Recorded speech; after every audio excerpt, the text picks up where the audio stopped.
নমস্কাৰ, মই মজিদ। বন্ধুসকল, পলকতা চাওক আজি সন্ধিয়াৰ 7টা গুৰুত্বপূৰ্ণ খবৰ।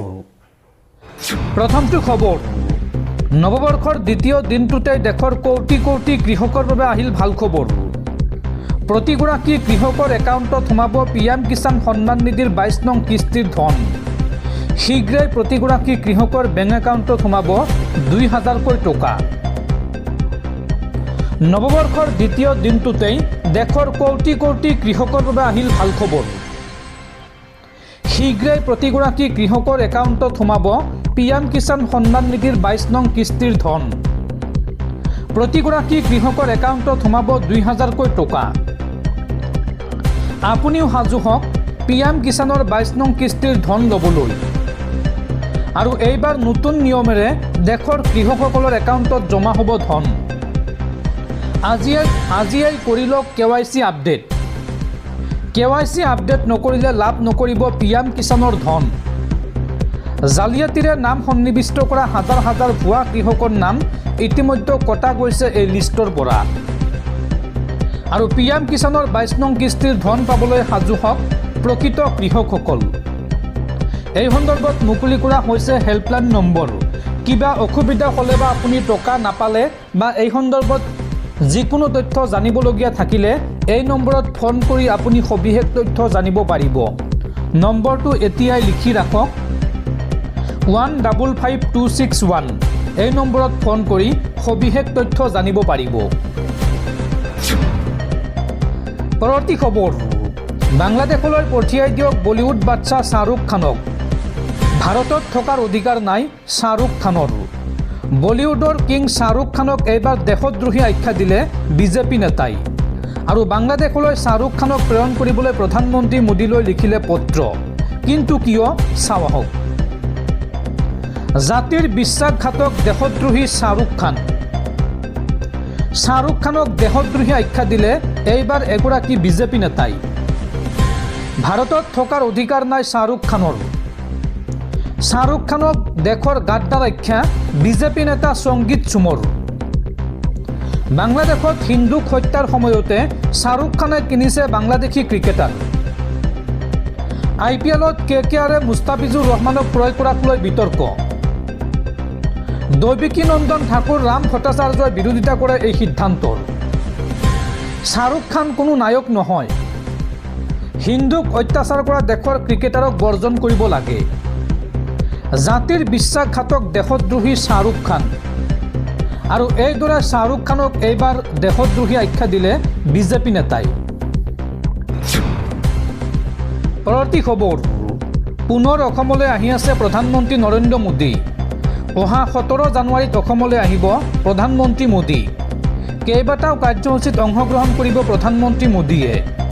কাজিৰঙাৰ এলিভেটেড কৰিডৰৰ আধাৰশিলা স্থাপন কৰিব প্ৰধানমন্ত্ৰী মোদীয়ে। আৰু মূল অনুষ্ঠানৰ স্থান আজি পৰিদৰ্শন কৰে মন্ত্ৰী পীযুষ হাজৰিকা আৰু কেশৱ মহন্তই। দৰ্শকসকল, আৰু বহুতো গুৰুত্বপূৰ্ণ খবৰ আছে। তাৰ আগতে আপোনাক জনাওঁ যে যদি আপুনি এতিয়ালৈকে এইটো ভিডিঅ'ত লাইক কৰা নাই তেন্তে এতিয়াই ভিডিঅ'টোত লাইক কৰি দিয়ক। আৰু এনেকুৱা ধৰণৰ ভিডিঅ'সমূহ নিতৌ চাবলৈ চেনেলটো ছাবস্ক্ৰাইব কৰি কাষত থকা বেল আইকনটো প্ৰেছ কৰি ৰাখক। পৰৱৰ্তী খবৰ, নতুন বছৰৰ আৰম্ভণিতে ৰাজ্যত আৰম্ভ হ'ল উচ্ছেদ অভিযান। 50ৰো অধিক বুলডোজাৰ আৰু শতাধিক আৰক্ষী লগত লৈ আজি পুৱাৰ পৰা যমুনা মৰডঙা সংৰক্ষিত বনাঞ্চলত চলিল প্ৰশাসনৰ উচ্ছেদ অভিযান। ডবগাৰ যমুনা মৰডঙা সংৰক্ষিত বনাঞ্চলত আজিৰ পৰা আৰম্ভ হৈছে উচ্ছেদ অভিযান। 50খনৰো অধিক বুলডোজাৰ লৈ উপস্থিত হয় প্ৰশাসনৰ এটা বৃহৎ দল। সংৰক্ষিত বনাঞ্চলৰ 6000ৰো অধিক বিঘা ভূমি বৰ্তমান বেদখলকাৰী কবলত। আৰু 1250টা পৰিয়ালে দীৰ্ঘদিনে দখল কৰি আছে এই বনাঞ্চলৰ ভূমি। উচ্ছেদৰ বাবে মোতায়েন কৰা হৈছে কেইবা শতাধিক আৰক্ষী আৰু CRPFৰ জোৱান।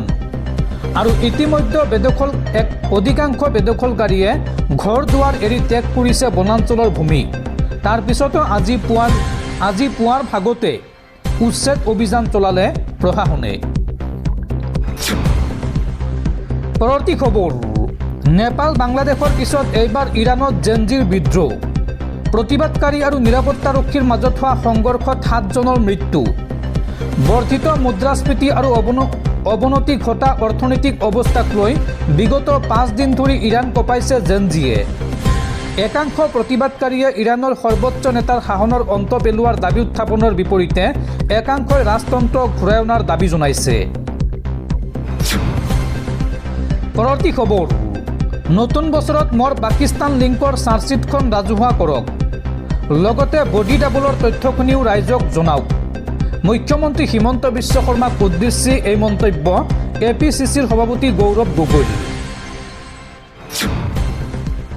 পৰৱৰ্তী খবৰ, ৰাজ্যৰ সত্ৰ নামঘৰৰ উদাসীন ভকতলৈ মাহিলী প্ৰদান কৰা হ'ব 1500 টকাকৈ।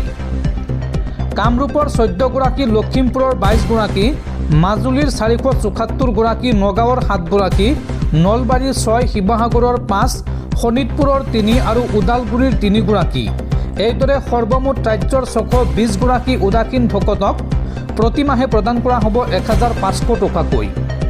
এই বৃহৎ ঘোষণা ৰাজ্যৰ মুখ্যমন্ত্ৰী হিমন্ত বিশ্ব শৰ্মাৰ। পৰৱৰ্তী খবৰ, ৰাজ্যত পুনৰ ভয়ংকৰ হত্যাকাণ্ড। এইবাৰ 1000 টকাৰ বাবে জোৱায়েকক হত্যা কৰিলে শ্বশুৰেকে। লংকাৰ পূব উদালিত সংঘটিত হৈছে এই ভয়ংকৰ হত্যাকাণ্ড।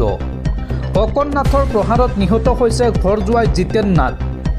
উল্লেখযোগ্য যে 1000 টকা চুৰি কৰি মদ্যপান কৰিছিল জোৱায়েক জিতেন নাথে আৰু এই ঘটনাক লৈ প্ৰচণ্ড মাৰপিটৰ ঘটনাত মৃত্যু হয় ঘৰ জোৱাই জিতেন নাথৰ। ঘটনা সন্দৰ্ভত ইতিমধ্যে আৰক্ষীয়ে আটক কৰে অভিযুক্ত অকণ নাথক। পৰৱৰ্তী খবৰ, যিকোনো মুহূৰ্তত গ্ৰেপ্তাৰ হ'ব পাৰে অসমৰ 4 গৰাকী ক্ৰিকেটাৰ। মেচ ফিক্সিঙৰ অভিযোগত 4 গৰাকী ক্ৰিকেটাৰলৈ ক্ৰাইম ব্ৰাঞ্চৰ দ্বিতীয়খন জাননী। অমিত সিনহা, ঈশান আহমেদ, অমন ত্ৰিপাঠী, অভিষেক ঠাকুৰীৰ বিৰুদ্ধে ৰুজু কৰা হৈছে গোচৰ। উল্লেখযোগ্য যে পূৰ্বেও ক্ৰাইম ব্ৰাঞ্চত হাজিৰ হ'বলৈ এই 4 গৰাকী অভিযুক্তক জাননী দিছিল আৰক্ষীয়ে, কিন্তু জাননী পায়ো ক্ৰাইম ব্ৰাঞ্চত হাজিৰ হোৱা নাছিল এই 4 অভিযুক্ত। এই 4 ক্ৰিকেটাৰৰ বিৰুদ্ধে ক্ৰাইম ব্ৰাঞ্চত 12/25 নম্বৰত ৰুজু কৰিছে গোচৰ। পৰৱৰ্তী খবৰ, 26ৰ বিধানসভা নিৰ্বাচনক লৈ কংগ্ৰেছ দলত টিকটৰ কাৰণে আৰম্ভ হৈছে দৰদাম আৰু ইতিমধ্যে বহুতে দিলে আগতীয়া ধন। মিয়া মুছলমান সমষ্টিত কংগ্ৰেছে টিকটৰ বিনিময়ত লয় 3 পৰা 4 কোটি টকা। কংগ্ৰেছক লৈ পুনৰ এই বিস্ফোৰক মন্তব্য মুখ্যমন্ত্ৰী হিমন্ত বিশ্ব শৰ্মাৰ। কংগ্ৰেছ দলত টিকটৰ কাৰণে আৰম্ভ হৈছে দৰদাম আৰু ইতিমধ্যে বহুতে দিলে আগতীয়া ধন। মিয়া মুছলমান সমষ্টিত কংগ্ৰেছে টিকটৰ বিনিময়ত লয় 3 পৰা 4 কোটি টকা।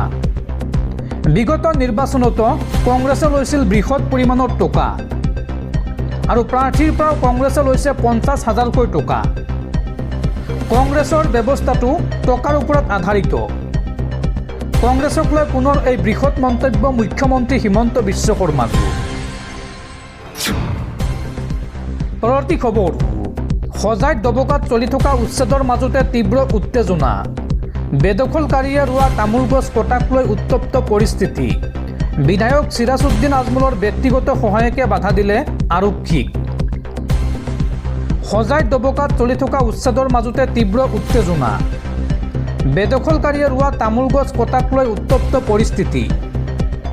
বিধায়ক চিৰাজউদ্দিন আজমলৰ ব্যক্তিগত সহায়কে বাধা দিলে আৰক্ষীক।